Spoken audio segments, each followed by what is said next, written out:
ప్రియ స్నేహితులారా, కేరళ రాష్ట్రంలోని వయనాడ్ ప్రాంత ప్రజల దుస్థితి మనము ఎరగని వారము కాము. ఎందరో సహాయక కర్తలు వారికి సహాయం చేస్తూ ఉన్నారు.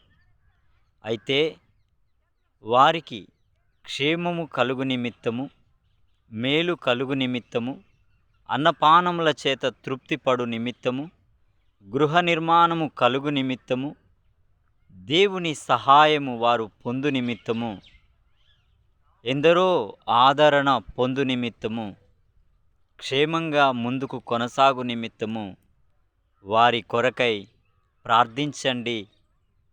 వారి ఎడల దేవుడు దయతలచి వారి యొక్క కీడును మేలుగా మార్చునట్లు ప్రార్థించండి